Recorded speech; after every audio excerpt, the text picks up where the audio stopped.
kalau diperlebar lagi ya extrajudicial killings itu banyak melanggar Mas tentang terutama terkait dengan hak asasi manusia. Apakah itu di Universal Declaration of Human Rights itu ya 1948, kemudian ada ICCPR yaitu tahun 1966, ada juga kita kalau kaitkan dengan kondisi Indonesia yang melanggar HAM yang tertuang dalam Undang-Undang Dasar 1945, juga yang terpenting apa? Ya Undang-Undang HAM 1999 ya, itu nomor 39 1999. Yang pada pokoknya beginilah. Tindakan extrajudicial killing yang dilakukan aparat itu apakah itu yang termasuk yang terduga melakukan tindak pidana terorisme, itu merupakan tindakan yang semena-mena karena dilakukan tanpa adanya proses hukum yang sah, dan itu juga yang dalam arti ini seseorang itu kan seorang namanya terduga itu kan belum tentu bersalah gitu ya. Betul. Nah, kemudian berikutnya karena yang berhak untuk menyatakan seseorang bersalah tadi apa? Adalah pengadilan. Jadi ini makanya harus melalui proses pengadilan tadi ya, karena orang yang terduga belum tentu salah gitu.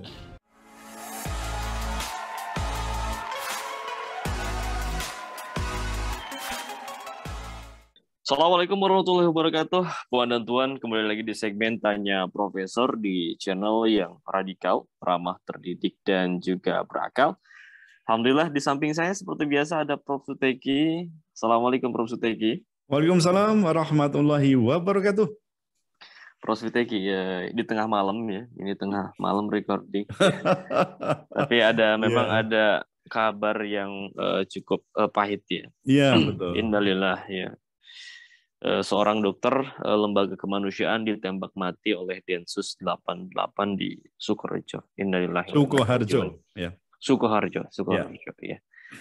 Prof, saya coba bacakan satu judul dari CNN ya. Terduga teroris yang ditembak mati adalah seorang dokter aktivis HASI.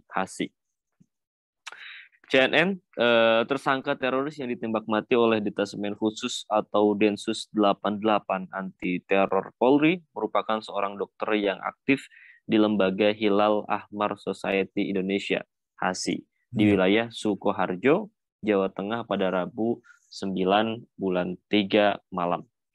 Kepala Badan Bantuan Operasi Kabagbanops Densus 88 Anti Teror Polri Kombes Aswin Siregar membenarkan bahwa tersangka itu bernama Dr. Sunardi ya. Prof. Suteki, jenengan sudah mendengar kabar ini juga ya Prof ya? Iya, saya sudah mendengar dan beritanya sudah berseliweran di dunia maya itu. Baik Prof. Ya. Apa Prof yang mau jenengan katakan Prof terkait meninggalnya Dr. Sunardi ini? Sebagai guru besar di bidang hukum, saya merasa prihatin atas peristiwa yang ada dugaan kuat di situ terjadi adanya extrajudicial killings ya atas terduga teroris. Nah, mengapa saya katakan saya kok prihatin itu karena seseorang yang diduga ya baru diduga melakukan tindak pidana terorisme itu belum sempat memberikan pembelaan ya atas tuduhannya. Sebagaimana kan kita kenal ada asas dalam hukum pidana itu kan ada asas ada presumption of innocence ya, bahwa seseorang itu harus dianggap tidak bersalah hingga pengadilan itu menyatakan sebaliknya ya, kita sebut dengan presumption of innocence gitu. Itu yang pertama. Kemudian yang kedua, menurut saya Densus 88 seharusnya kan tidak bertindak dalam tanda kutip ya, kalau menurut saya masih hitungan ya agak sembrono gitu ya, yang melakukan pencegatan terhadap Dr. Sunardi itu di jalan umum, karena menurut perhitungan saya ya, saya orang awam, itu masih bisa dilakukan surveillance ya, istilahnya itu penguntitan dulu Mas ya. Nah, jadi kemudian nanti kan bisa ditangkap pada tempat yang lebih aman, ya tidak membahayakan pengguna jalan lain kan itu kan. Kemudian juga atau mungkin ditangkap ketika nanti dia sudah masuk atau berada di rumahnya. Kan itu kemudian bisa kita hindarkan kegaduhan di jalan, dan saya yakin bisa dihindari yang disebut dengan killing ya, itu unlawful itu. Itu yang kedua. Kemudian yang ketiga, kenapa harus ditembak ya hingga terbunuh itu loh maksud saya itu. Apakah ketika itu memang betul-betul ada perlawanan yang nyata, yang itu maksudnya imbang tuh ya, sehingga petugas itu kewalahan untuk menangkap atau menghentikan langkah satu orang yang saya kira juga di pemberitaan dia tidak sedang bersenjata kan, tidak ada senjata api atau apa itu. Nah kemudian saya juga patut bertanya sampai sejauh mana ada keadaan yang memaksa untuk melakukan kekerasan yang konon dinyatakan terukur itu. Baik. Nah karena aturannya itu kan ketika perlawanan itu ada, itu harus dilakukan seimbang, Mas. Jadi ya pada orang bersenjata itu loh ya, ada senjata api atau mungkin pakai senjata apa yang betul-betul itu sudah membahayakan dan petugas tidak mungkin untuk menghindar gitu loh. Betul. Sebenarnya kalau ketika petugas itu masih bisa ada kemungkinan menghindar, lari dan seterusnya, tidak perlu melakukan penembakan yang pada prinsipnya itu malah justru menimbulkan kematian itu. Nah, saya selanjutnya juga bisa kita tanyakan apakah sudah dilakukan misalnya tembakan peringatan ya sebelum Dr. Sunardi itu ditembak dan yang penting lagi saya tidak melihat foto-foto atau rekaman yang ketika itu dilakukan penangkapan itu ya kemudian penembakan itu apakah para petugas juga menggunakan seragam gitu loh. Karena bisa jadi gini loh Mas, kalau orang yang tidak menggunakan seragam kemudian tiba-tiba menghentikan mobil Mas misalnya ya. Kan kita juga berpikir ini petugas, polisi atau apa, kan kita tidak tahu itu. Takutnya rampok, Prof. Takutnya rampok kan, kalau rampok betul. Wah mesti kita berani matinya gitu, itu loh. Saya belum mendapat informasi tentang itu. Nah nanti kalau sudah dapat informasi tentang itu, misalnya petugas sudah menunjukkan lencana, petugas sudah atau mengatakan sesuatu, atau mungkin pakai megafon misalnya ya, atau mungkin pakai teriakan polisi, wah misalnya begitu kan, ditunjukkan dengan lencana, kayak film-film di luar negeri itu loh, itu kan saya polisi, wah gitu, orang sudah maklum semua gitu loh.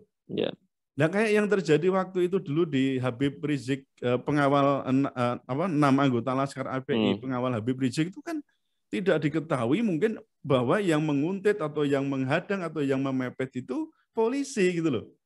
Itu kan ada banyak juga yang menduga begitu toh Mas. Karena apa? Tidak jelas apakah itu mobil polisi, seragam polisi, lencana polisi tidak tampak.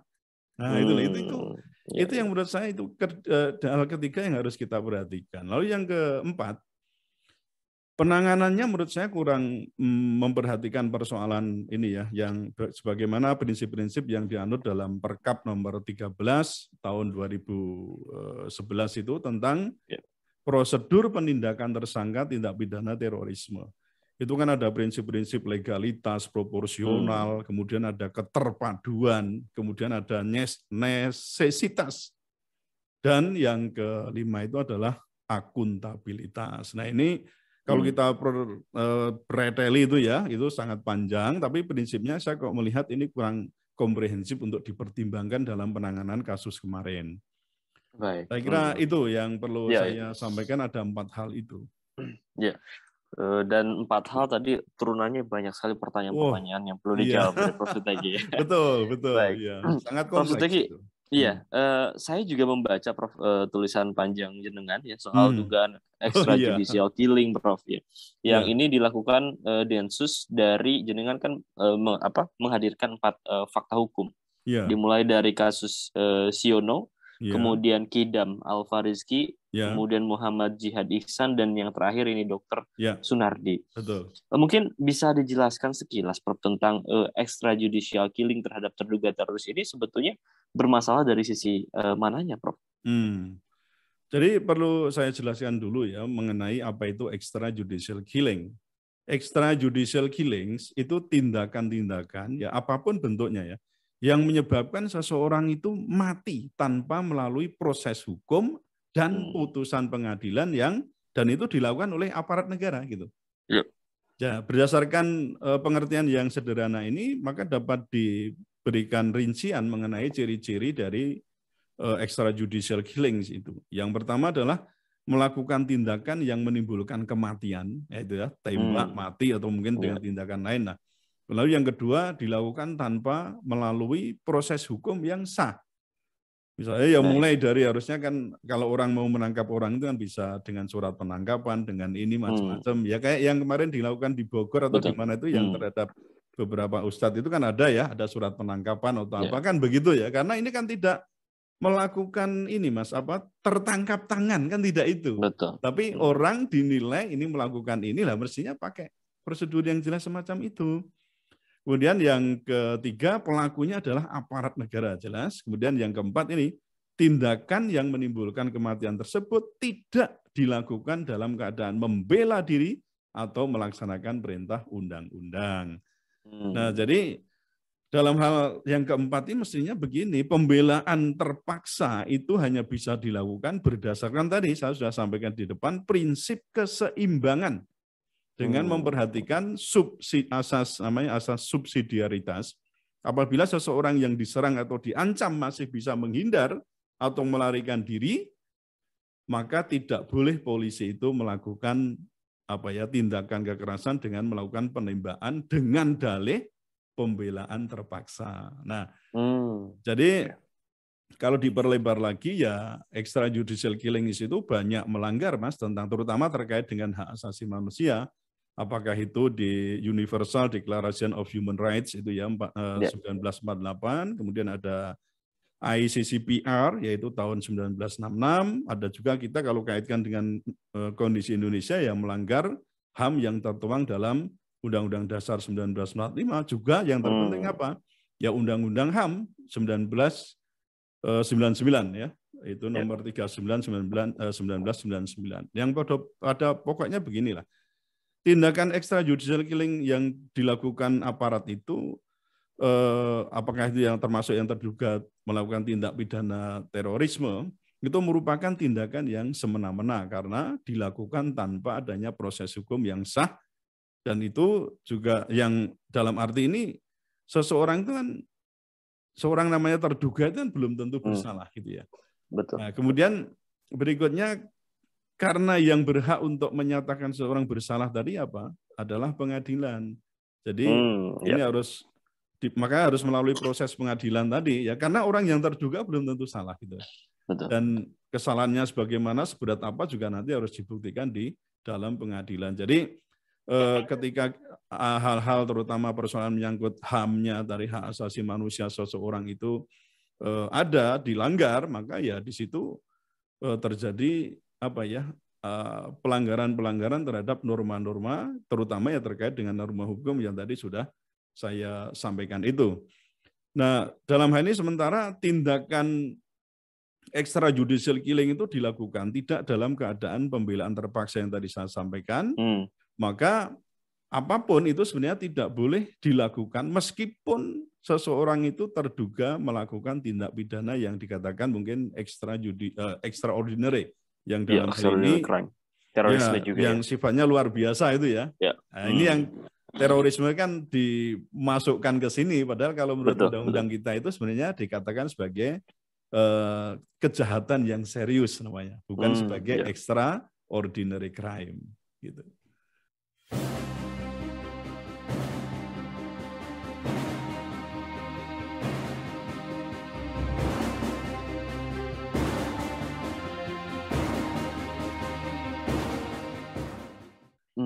Baik. Prof. Suteki, kalau terkait dengan extrajudicial killing juga, tapi yang non terorisme, kita kan tahu yang sering kita dengar itu tentang penembakan 6 laskar FPI, Prof. Ya. Kalau dari sini, jenengan melihat perbedaannya nggak sih antara terorisme dengan non terorisme itu? Ya, konsep kita itu kan jelas, Mas. Indonesia ya adalah negara hukum kan gitu ya, sebagaimana tertuang dalam pasal 1 ayat 3 Undang-Undang Dasar 45 itu. Artinya segala tindakan penyelenggaraan negara ini dibatasi.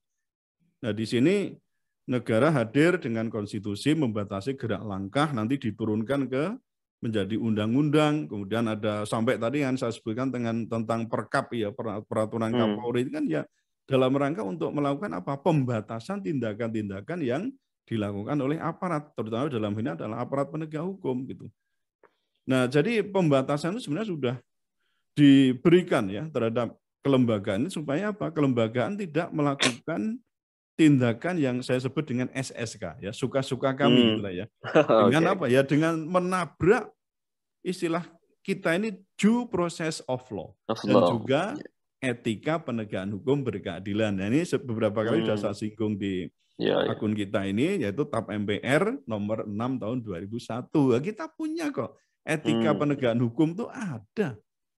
Loh, jadi jangan dikira ini kita yang katanya Pancasila itu kemudian nir gitu ya, nir etika dalam penegakan, tetap harus diperhatikan persoalan etika penegakan hukum itu. Nah, tadi saya sudah sedikit sampaikan sebenarnya bahwa extrajudicial killings itu merupakan pelanggaran prinsip fair trial ya terhadap masyarakat terkait dengan penyelidikan serta penyidikan yang tidak dipenuhi oleh aparat kepolisian itu sendiri. Nah, ini sebenarnya bisa terjadi baik untuk tindak pidana biasa maupun tindak pidana terorisme, Mas. Ya. Jadi prinsip fair trial itu juga memuat tadi persoalan perlindungan HAM dan juga asas praduga tidak bersalah tadi. Nah, kalau saya lihat memang ada penilaian gitu ya bahwa tindakan brutal atau barbar itu ya oleh aparat penegak hukum yang membunuh ke-6 laskar FPI itu merupakan tindakan yang sebenarnya kontraproduktif ya dengan tugas Polri atau penegak hukum. Dalam arti mestinya kan menegakkan hukum dengan cara-cara yang tetap memberikan perlindungan, pengayoman kan itu kan, juga pelayanan kepada masyarakat yang sehingga hukum itu bisa tegak itu ya. Ya selama ini orang juga menanyakan, nah ini hukum kita kok enggak tegak-tegak ini gimana gitu loh. Nah, jadi kalau dikaitkan dengan yang tadi saya sebut bahwa extrajudicial killings itu bisa terjadi baik itu untuk tindak pidana biasa maupun tindak pidana terorisme. Nah, kalau kita lihat apa yang terjadi sekarang itu terutama kalau kita kaitkan dengan terbunuhnya 6 laskar anggota laskar FPI itu juga sama. Kalau saya menilai itu dugaan kerasnya adalah extrajudicial killing dan ini saya kira juga diakui oleh Komnas HAM kita kan juga sudah melakukan laporan Komnas HAM itu ini adalah extrajudicial killing. Kenapa kok terutama yang 4 itu kenapa kok ini sudah dalam penguasaan tapi tetap terbunuh gitu loh. Ya, tentu polisi memberikan alasan-alasan yang terkesan itu bisa dipertanggungjawabkan kan karena apa? Melakukan perampasan inilah dengan melawan selalu itu alasannya di situ. Tapi sebenarnya kalau kita lihat kan ketika sudah dalam kontrol polisi, mestinya kan seseorang yang apalagi diduga mungkin ada dugaannya yang tersiar waktu di TKP itu kan, oh ini ada teroris macam-macam. Kalau semacam itu kan harus diborgol, toh Mas. Betul. Jadi ini kan tindakan yang ini prosedur yang menurut saya itu ini hal yang biasa gitu loh. Kenapa tidak diborgol? Katanya tidak. Saya dengar itu tidak diborgol. Mestinya kan diborgol. Kalau perlu kakinya juga diborgol kan, kaki tangan diborgol kalau perlu itu loh. Tangan diborgol kan sudah mengurangi orang untuk melakukan perlawanan gitu. Nah, jadi menurut saya yang terjadi di kilometer 50 ya terutama terhadap 4 laskar FPI itu memang punya kemiripan dan yang dengan sekarang pun ada kemiripan dalam arti diduga ya telah terjadi extrajudicial killing. Nah, soal kemudian tindakan itu lalu mendapat pembenaran atau dibenarkan atau disalahkan itu sudah urusan berikutnya karena semua ini kan juga tergantung dari iktikat baik dari penguasa termasuk sampai ke presiden gitu. Jadi ini bukan persoalan bawah dok enggak, ini pertanggungjawabannya sampai presiden Mas. Nyawa ini Mas. Bukan sembarangan gitu. Lurus Prof. Gitu. Baik. Prof Suteki, efek dari extrajudicial killing ini kan terasa mungkin bagi sebagian kalangan kaum muslimin, terlebih untuk aktivis Islam. Ini seolah-olah sebuah pesan, Prof. Sebuah pesan yang mungkin bisa dibilang ada efek psikis ya.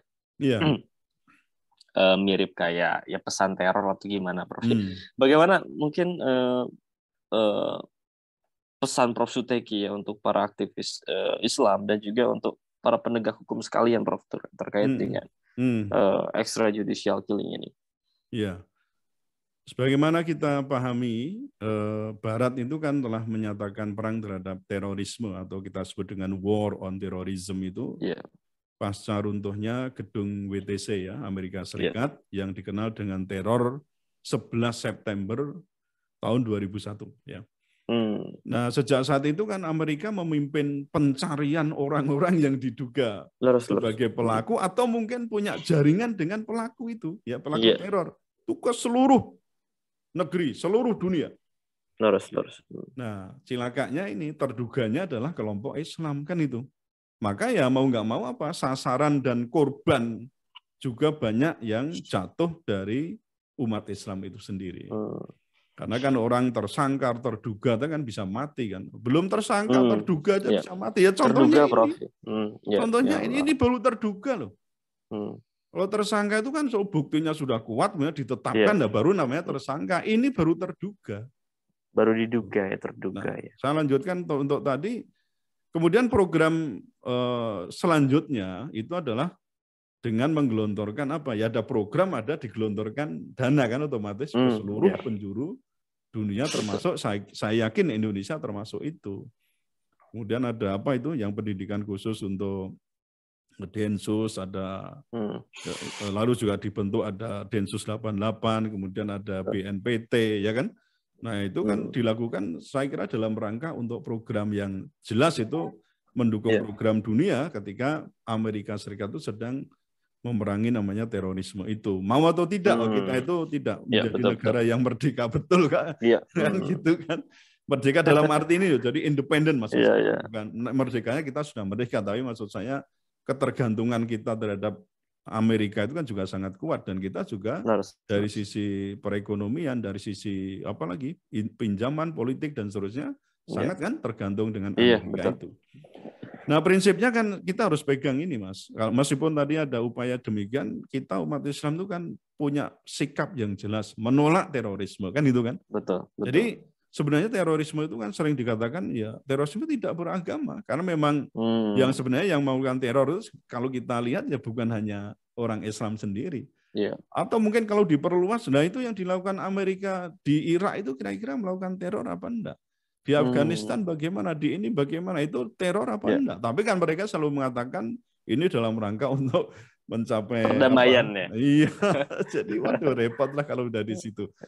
Nah, jadi tadi saya katakan kita punya prinsip bahwa kita menolak terorisme, tapi ya anehnya tadi kenapa kita lalu bertanya bisa begini ya, war on terorisme itu kok akhirnya banyak menyasar ke umat Islam itu. Nah, hal ini tidak terlepas dari adanya itu Mas, Islamofobia yang memang juga ditiupkan oleh Amerika sehingga program war on terrorism itu juga disanggah dengan yang disebut dengan war on radikalisme. Kan banyak juga yang berpendapat bahwa oh ini loh radikalisme itu bibit nanti menjadi terorisme. Ya kalau kemarin ada daftar 180 itu dihitung aja. Kira-kira yang jadi teroris siapa itu aja. Apa saya akan jadi teroris? Saya juga menentang terorisme. Gitu loh. Jadi kalau sama dengan waktu kita Darwin mengatakan bahwa oh ini kera adalah nenek moyangnya misalnya. Itu kera itu dibanting-banting, dikeprok-keprok jadi manusia apa enggak? Kalau misalnya terjadi evolusi itu begitu. Gampangnya begitu ya. Kayak saya apa ya mau menjadi teroris. Saya sendiri tidak suka dengan teroris dan saya menentang teroris. Umpama loh ini kan di daftar itu. Jadi radikalisme kemudian nanti akan berubah menjadi pendorong terorisme itu saya yakin kok tidak. Apalagi radikal dalam arti yang dikeluarkan oleh BNPT itu kan debatable itu karena karakternya atau ciri-cirinya itu wah sangat memojokkan terutama bagi kita umat Islam dan kita boleh protes boleh kenapa tidak itu ya. Jadi itu prinsipnya kemudian dan saya kira juga umat Islam dan penguasa negeri ini harus duduk bersama Mas ini. Untuk menentukan langkah dalam mencegah dan memberantas tindak pidana terorisme ini. Harus ada kesamaan perspektif. Bukan hanya memperhatikan satu sisi, sementara apa umat Islam menjadi sasaran tembak. Itu loh. Ini kan remuk tuh nek ngene carane. Betul. Kalau yang paling bagus namanya program pelaksanaan program itu kan empowering tuh. Betul nggak? Empowering itu artinya mencoba untuk memberdayakan orang-orang yang terlibat dalamnya untuk apa? Bersama-sama memberantas. Ya. Namanya terorisme itu. Jadi musuh kita bersama atau kita sebut dengan common enemy ini teroris, bukan umat Islam. Betul. Itu harus kita catat itu. Nah, kemudian berikutnya perlu saya sampaikan, meskipun teror itu ya mungkin terus terjadi di kancah dakwah ya umat Islam itu, saya kira aktivis Islam tidak boleh takut untuk berdakwah ya, selama tetap mengikuti jalan yang benar, kan itu kan? Jalan yang benar kita ikuti ya, kita on the track, juga kita perhatikan hukum negara ya. Kalau misalnya sudah jelas oh itu ada misalnya ya, ini yang sekarang kan JI, JAD terus apa lagi toh yang ISIS apa-apa, ya enggak usah diikuti gitu loh. Kalau kalau sudah begitu nyatakan terlepas atau tidak diikuti dan sebagainya. Harus begitu kan, Mas? Supaya ini tadi coba untuk mensinkronkan, oh ini pemerintah menganggap ini ya, jangan kemudian nekat. Itu saran saya begitu. Tapi tadi jangan sampai kemudian memudarkan kita untuk punya berdakwah ya, berjihad tadi, berjihad dalam rangka apa? Memperjuangkan kebenaran dan keadilan, tentu di bawah syariat Islam kan gitu kan? Iya. Jadi perjuangan itu memang saya pikir ya memang berat dan juga berliku, kemudian juga mendaki, bahkan batu-batunya aja terjal kan, itu ya saya kira hal yang biasa. Itu perjuangan apapun, orang memperjuangkan keburukan aja terjal, apalagi memperjuangkan kebaikan. Itu sangat mungkin terjadi. Jadi tetap istiqomah ya, dan kita pun perlu menetapkan koordinat kita bahwa umat Islam itu anti terorisme. Kita ini adalah umat yang bisa dikatakan rahmatan lil alamin. Nah, perlu terakhir ini saya ingatkan bahwa ada ungkapan yang sangat dikenal ya, yang dikatakan oleh Blackstone ya dalam bukunya Commentaries on the Laws of England, yang kalau di Indonesia kan itu artinya lebih baik membebaskan 10 orang yang bersalah daripada menghukum 1 orang yang tidak bersalah. Luar biasa ya. Baik, Prof. Suteki, penutup yang cukup tajam sekali ya untuk jadi renungan buat kita bersama. Betul, ya, Prof. Suteki, terima kasih atas jawaban-jawaban dari 4 pertanyaan yang saya ajukan ya. Tadi yang poin terakhir itu cukup menarik ya untuk saya garis bawah ya, Prof. Terlebih soal duduk bareng antara umat Islam dengan pemerintah untuk menentukan satu common enemy ya. Kemudian juga poin yang terpenting untuk para aktivis Islam bahwa dengan adanya kejadian ini jangan sampai kemudian sedikit pun ya apa Prof tadi mengurangi semangat atau menghentikan untuk semangat berjihad dalam arti ya kebenaran dan keadilan itu. Iya, alhamdulillah, luar biasa bisa. Ya, Prof. Suteki, terima kasih ya. Terima kasih juga pada Puan dan Tuan yang sudah menonton sampai di sesi ke pertanyaan keempat ya. Tetap stay tune terus di channel Prof. Suteki ini, tonton video-video kita, dan jangan lupa untuk like, comment, share, dan juga subscribe ya. Ajak nonton keluarga, teman, kerabat ya untuk gabung di channel ini, karena kita akan senantiasa menghadirkan dan membahas isu-isu viral secara radikal ya. Ramah, terdidik, dan berakal. Iya. Baik, terima kasih Prof. Suteki, terima kasih Puan dan Tuan. Saya pamit. Assalamualaikum warahmatullahi wabarakatuh. Waalaikumsalam warahmatullahi wabarakatuh.